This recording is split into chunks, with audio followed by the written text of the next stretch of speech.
नमस्कार दोस्तों, आप सभी का एक बार फिर से बहुत बहुत स्वागत है आपके अपने YouTube channel U and V TV पर। इस समय की दोस्तों तमाम बेहद बड़ी खबरें, मुख्य समाचार सामने निकल के आ रहे हैं दोस्तों, जहां पर चलेंगे एक एक करके तमाम बेहद बड़ी खबरें आगे इसी वीडियो में जानेंगे।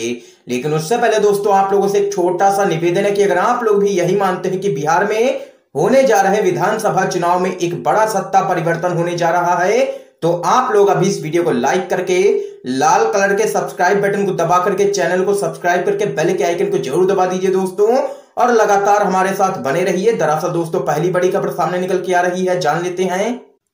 कृषि विधायकों के खिलाफ यूथ कांग्रेस ने संसद घेरा, बेरोजगारी पर फूंका पीएम मोदी का पुतला। जी हां दोस्तों, आप लोगों को बताते चले, देश के युवाओं में बढ़ती बेरोजगारी और मोदी सरकार के कृषि से जुड़े नए विधायकों के विरोध में भारतीय युवा कांग्रेस के कार्यकर्ताओं ने दिल्ली में विशाल प्रदर्शन कर संसद भवन का घेराव किया।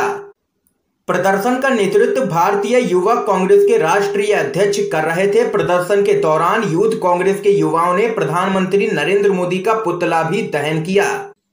तो वहीं यूथ कांग्रेस के राष्ट्रीय अध्यक्ष श्रीनिवास ने कहा है कि पीएम नरेंद्र मोदी के नेतृत्व वाली केंद्र सरकार युवा और किसान विरोधी सरकार है। प्रधानमंत्री युवाओं और किसानों के गुनहगार हैं। अपने उद्योगपति मित्रों को फायदा पहुंचाने के लिए वह देशवासियों की आवाज दबा रहे हैं। किसान विरोधी काले कानून प्रधानमंत्री की सनक है, और यदि इन जन विरोधी कानूनों को वापस नहीं लिया गया तो सड़कों पर जम करके लड़ाई होगी। मोदी सरकार के खिलाफ आर पार की जंग लड़ी जाएगी। आज संसद का घेराव हमने इस गूंगी बहरी सरकार को जगाने के लिए किया है। देख सकते हैं दोस्तों, देश का युवा सड़कों पर है, देश का किसान सड़कों पर है, विपक्ष सड़कों पर है। मोदी सरकार की नींद पूरी तरीके से उड़ चुकी है, क्योंकि यहां पर अब आर पार की लड़ाई का ऐलान हो चुका है। और मोदी सरकार को घेरने के लिए सभी ने एक सुर में 25 सितंबर को भारत बंद का आह्वान किया है। ये यहां पर दोस्तों बेहद ही बड़ी अपडेट सामने निकल के आई है। अगर आप लोग भी दोस्तों यही मानते हैं कि केंद्र की मोदी सरकार युवा और किसान विरोधी सरकार है, तो आप लोग अभी इस वीडियो को लाइक करके अपना समर्थन जरूर दर्ज करवाइए। इस बीच एक और बड़ी खबर दोस्तों आप लोगों को बताते चलें। बिहार विधानसभा चुनाव, आरजेडी का बड़ा दावा, महागठबंधन को मिलेगा स्पष्ट बहुमत, बीजेपी की नींद उड़ी। जी हां दोस्तों, आप लोगों को बताते चलें, आरजेडी ने दावा किया है कि भाजपा की आंतरिक सर्वे रिपोर्ट ने एनडीए की नींद उड़ा दी है। आरजेडी नेताओं ने कहा है कि इस सर्वे में साफ हो गया है कि बिहार में महागठबंधन को 150 से 160 सीटें मिलने जा रही हैं। उन्होंने कहा है कि सर्वे रिपोर्ट से हताश भाजपा और सहयोगी दलों को जनता का मिजाज समझ में आ गया है और वे अब नए सिरे से अपनी रणनीति बनाने में जुट गए हैं। तो वहीं सीपीआई के राज्य सचिव राम नरेश पांडे एवं सीपीएम के राज्य सचिव अवधेश कुमार ने कहा है कि हम लोग महागठबंधन के साथ मिलकर के लड़ेंगे, कुछ दिनों में सीटों की घोषणा भी हो जाएगी। आरजेडी ने इस पर कहा है कि महागठबंधन का दायरा दिन पर दिन बढ़ता ही जा रहा है। अब समाजवादी पार्टी ने भी अपना समर्थन आरजेडी को दिया है। देख सकते हैं कि लगातार जनता का समर्थन तो प्राप्त हो ही रहा है, लेकिन दूसरी तरफ तमाम पार्टियां भी आरजेडी और कांग्रेस के महागठबंधन को अपना समर्थन दे रही हैं यहां पर, क्योंकि महागठबंधन में सभी दल इस बात से सहमत है कि सीट नहीं जीत मायने रखती है। तो यहां पर दोस्तों देख सकते हैं कि आरजेडी ने किया है स्पष्ट बहुमत का दावा बिहार विधानसभा चुनाव में, और कहा है कि बीजेपी के सर्वे ने ही मान लिया है कि महागठबंधन को मिल सकती हैं 150 से 160 सीटें। दोस्तों आप लोगों की क्या राय है, क्या महागठबंधन को कितनी सीटें मिल सकती हैं आप लोगों के अनुसार बिहार के विधानसभा चुनाव में? आप लोग अपनी राय कमेंट बॉक्स में जरूर बता सकते हैं। इस बीच एक और बड़ी खबर दोस्तों जान लेते हैं। अखबारों में अंग्रेजी में विज्ञापन देकर कृषि बिल समझा रही है केंद्र की मोदी सरकार। आम आदमी पार्टी ने उठाया है सवाल और घेरा है इस पूरे मामले में। आप लोगों को दोस्तों बताते चले, आम आदमी पार्टी ने केंद्र की मोदी सरकार पर आरोप लगाया है कि देश की जनता की गाढ़ी कमाई से अखबारों में अंग्रेजी में विज्ञापन देकर अपना चेहरा चमकाने की कोशिश की जा रही है। आम आदमी पार्टी ने कहा कि भाजपा बताए कि देश के 62 करोड़ किसान और कृषि क्षेत्र के मजदूरों में वे कौन से लोग हैं जो अंग्रेजी विज्ञापन को पढ़ करके minimum support price, public distribution system और पब्लिक सिक्योरमेंट को समझेंगे। इस पूरे मामले में आम आदमी पार्टी के प्रवक्ता राघव चड्ढा ने पूछा है कि अंग्रेजी में विज्ञापन देना क्या दबे कुचले और छले गए किसानों का मजाक उड़ाना नहीं है? क्या उनके जख्मों पर नमक छिड़कना नहीं है? ये पहले किसान को ठगने की कोशिश की और अब अंग्रेजी में विज्ञापन देकर चेहरा चमकाना चाहते हैं मोदी जी। ये यहाँ पर आम आदमी पार्टी ने केंद्र की मोदी सरकार पर बहुत ही बड़ा हमला बोला है। इसके साथ ही दोस्तों एक और बड़ी खबर जान लेते हैं।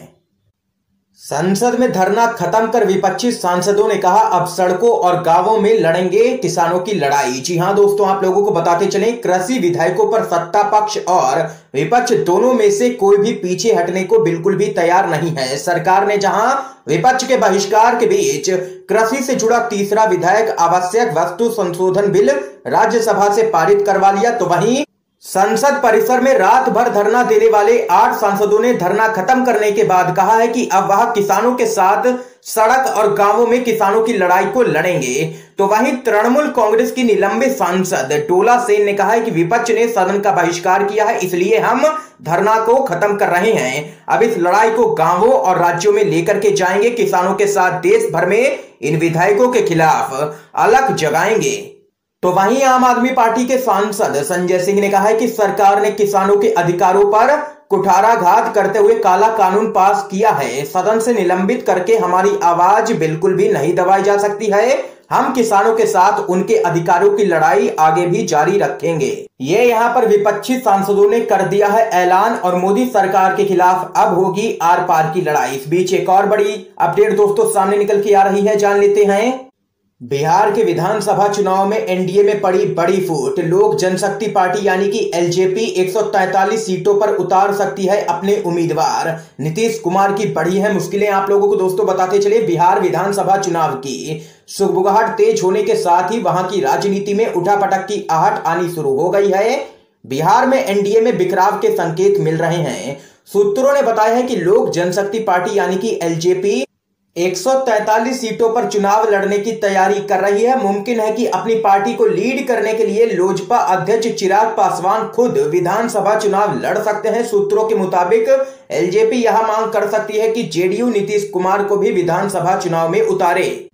तो यहां पर दोस्तों आप लोग देख सकते हैं कि बिहार एनडीए के अंदर फूट के साफ संकेत दिखाई पड़ने लगे हैं। लोक जनशक्ति पार्टी 143 सीटों पर उतार सकती है अपने उम्मीदवार, जो कि सीधे तौर पर बीजेपी और जेडीयू के लिए एक बड़ा झटका होगा। इस बीच एक और बड़ी अपडेट दोस्तों सामने निकल के आ रही है।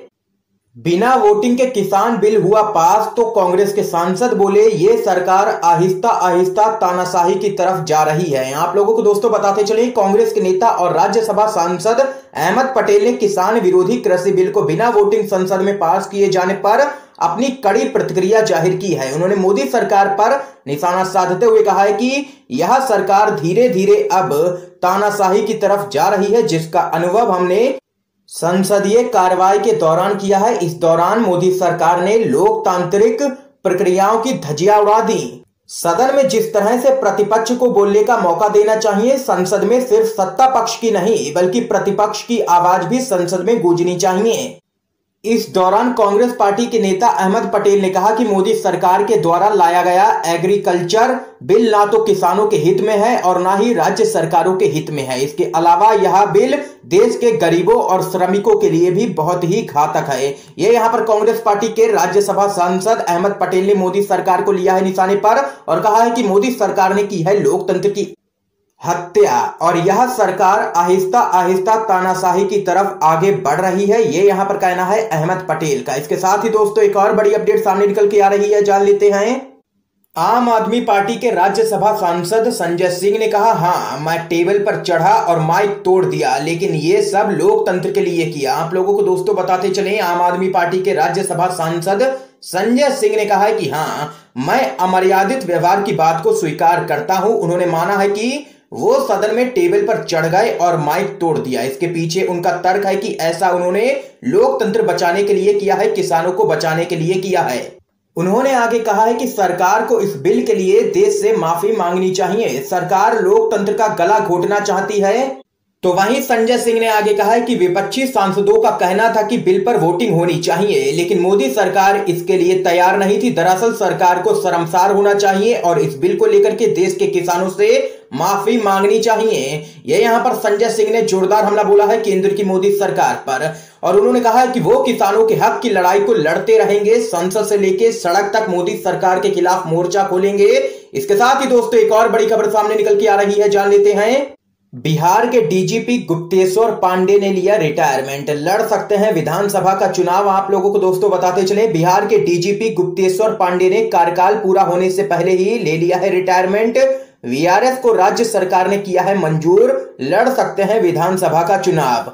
गुप्तेश्वर पांडे के वीआरएस के बाद चर्चा इस बात की भी है कि गुप्तेश्वर पांडे विधानसभा चुनाव लड़ सकते हैं। माना जा रहा है कि वो एनडीए की ओर से उम्मीदवार हो सकते हैं। तो यहाँ पर दोस्तों आज की ये तमाम बेहद बड़ी अपडेट सामने निकल के आई है, जो हमने आप लोगों तक दोस्तों पहुंचाई है। वीडियो पसंद आया हो तो इस वीडियो को लाइक करके ज्यादा से ज्यादा शेयर कीजिएगा, अपने सभी दोस्तों तक इन खबरों को जरूर पहुंचाइएगा, और चैनल को सब्सक्राइब करके बेल के आइकन को जरूर दबा दीजिए। दोस्तों वीडियो देखने के लिए आप सभी का बहुत बहुत